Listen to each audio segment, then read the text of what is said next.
السلام علیکم ناظرین، گارڈین اردو کی ایک نئی ویڈیو کے ساتھ آپ کے خدمت میں حاضر ہے۔ نواز شریف کو اسلام آباد ہائی کورٹ اور لاہور ہائی کورٹ نے طبی بنیادوں پر ضمانت دی اور وہ علاج معالجے کے لیے بیرون ملک جانا چاہتے ہیں، تاہم اس کا نام جو ہے وہ ECL میں ہے اور حکومت جو ہے اس سے شیورٹی بانڈز جو ہے وہ مانگتے ہیں کہ آپ جمع کروائے شیورٹی بانڈز اور واپس آ جائے پاکستان۔ لیکن مسلم لیگ نون ابھی اس پہ بضد ہے اور نہیں مان رہے۔ قانونی رائے کیا ہے، آئین کیا کہتے ہیں اس میں؟ ہمارے ساتھ موجود ہے ماہر قانون عمر گیلانی اور ان سے جاننے کی کوشش تھے۔ عمر بھائی یہ بتائے کہ قانون کیا کہتے ہیں اس حوالے سے؟ ذیشان صاحب بہت شکریہ آپ کا اپنے پروگرام میں بلانے کا۔ قانون حکومت کو ECL کے حوالے سے کوئی شورٹی بانڈ مانگنے کا اختیار نہیں دیتا۔ اب دیکھیں معاملہ یہ ہے کہ نواز شریف صاحب کو ضمانت جو ہے وہ حکومت نے نہیں عدالت نے دی، تو اگر تو عدالت یہ مناسب سمجھتی کہ ان کے ملک سے باہر جانے پر کوئی پابندی ہو تو وہ اپنے بیل آرڈر میں یہ لکھ دیتی، لیکن عدالت نے ان کے ملک سے باہر جانے پر کوئی پابندی عائد نہیں کی۔ اس لیے میری اور آپ کی طرح اس وقت وہ ملک سے باہر جانے کے لیے ایک اپنا حق رکھتے ہیں کہ ان کا بنیادی فنڈامنٹل رائٹ ہے۔ فنڈامنٹل رائٹ پر کوئی بھی جو قدغن لگائی جاتی ہے وہ حکومت خود سے نہیں لگا سکتی، وہ کسی قانون کا سہارا لے کے لگا سکتی ہے۔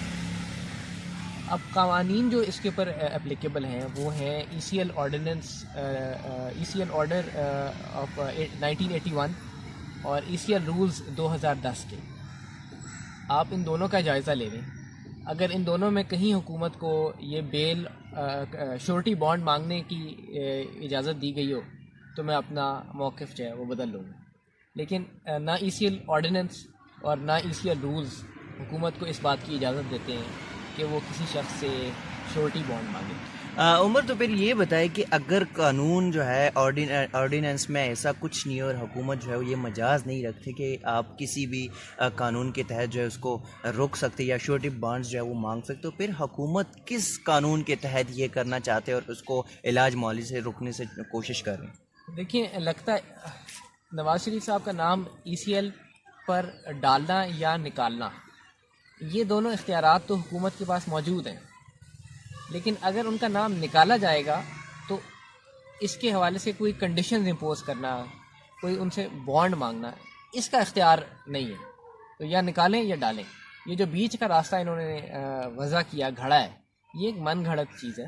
لگتا یہ ہے کہ ہمارے جو فاضل لا منسٹر صاحب ہیں اور وزیر اعظم کے جو مشیران ہیں ان میں سے کسی نے یہ اپنی طرف سے ہی یہ طریقہ نکالا ہے۔ تو اگر ان کا یہ اپنا طریقہ اور بیچ والا راستہ نکالنے کی کوشش کر رہے ہیں تو کیا نواز شریف اگر ہائی کورٹ یا کسی بھی عدالت میں اس فیصلے کو چیلنج کر سکتے ہیں تو آپ کے خیال میں عدالتی رائے کیا ہو سکتی ہے اس میں؟ دیکھیں، یہ نواز شریف سے ECL کے حوالے سے حکومت کا ضمانت مانگنا یہ صریحاً غیر قانونی بات ہے، اور وہ اگر اس کو عدالت میں چیلنج کریں گے تو عدالت جو ہے اس کا بھی میں توقع یہ رکھتا ہوں کہ اس کا بھی موقف یہی ہوگا کہ ایسا اختیار حکومت کے پاس نہیں ہے۔ لیکن یہ بڑی بدقسمتی ہوگی کہ اگر یہ معاملہ دوبارہ عدالت تک پہنچتا ہے، کیونکہ ایک بات جو ہماری اسلام آباد ہائی کورٹ بار بار واضح کرتی ہے اور جو بالکل درست ہے وہ یہ کہ ملک کے تمام مسائل عدالتیں حل نہیں کر سکتی۔ کچھ مسائل ایسے ہیں جن میں ہمارے حکمرانوں کو خود اور ریاست کے جو اصل پر پس پردہ جو قوتیں ہیں ان کو بھی کچھ حکمت اور دانش مندی کا مظاہرہ کرنا چاہیے۔ بہت شکریہ عمر جی۔ بالکل حکومت کے پاس اختیار ہے کسی کا نام ECL میں ڈالنا یا نکالنا، لیکن اگر کسی کو باہر بھیجنا ہو تو شیورٹی بانڈز مانگنا جو ہے یہ حکومت کے پاس کسی قسم کے قانون میں کوئی اختیار نہیں ہے۔ اب تک کے لیے اتنا ہی، اور ایک نئی ویڈیو کے ساتھ ایک نئے پوائنٹس کے ساتھ پھر ایک دوسرے ویڈیو میں آپ کے خدمت میں پیش حاضر ہوں گے۔ تب تک اجازت دیجیے، اللہ حافظ۔